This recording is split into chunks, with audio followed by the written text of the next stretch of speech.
Mais d'abord, comment diminuer l'empreinte carbone de notre épargne? Les banques investissent parfois nos économies dans des activités plus ou moins polluantes, comme des sociétés pétrolières. Aujourd'hui, les établissements bancaires ont pour souci de respecter au plus près vos désirs écologiques. Jean-Paul Chapelle et Frédéric Pasquette. L'argent n'a pas d'odeur, mais il peut polluer et bien plus qu'on ne le croit. L'épargne confiée à ces établissements produit indirectement du gaz carbonique plus ou moins selon les placements.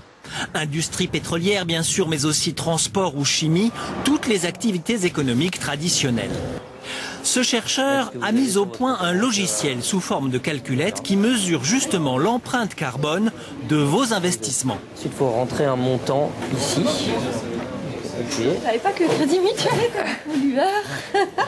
Et d'accord, bah dis donc, alors ça veut dire qu'il ne faut pas investir dessous et que ça pollue? Ah bah ça dépend dans quoi vous investissez en fait. C'est-à-dire là vous avez les différentes banques. En gros une banque, vous avez certaines banques qui vont financer des activités industrielles, d'autres qui vont financer plus les petites PME, des choses comme ça. Résultat de l'étude, c'est le Crédit Agricole qui arrive en tête du palmarès, 1 tonne de CO2 pour 1 000 € placés, suivi de près par la BNP et la Société Générale.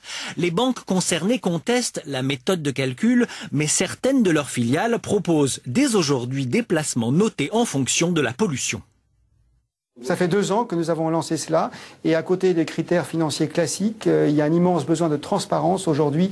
Où va mon épargne? C'est une question clairement posée depuis 3 ans, depuis la crise, et cette réponse participe donc à cette quête de transparence. Un mouvement de moralisation encore très lent. Aujourd'hui, seulement 10% des investissements sont faits selon des critères éthiques.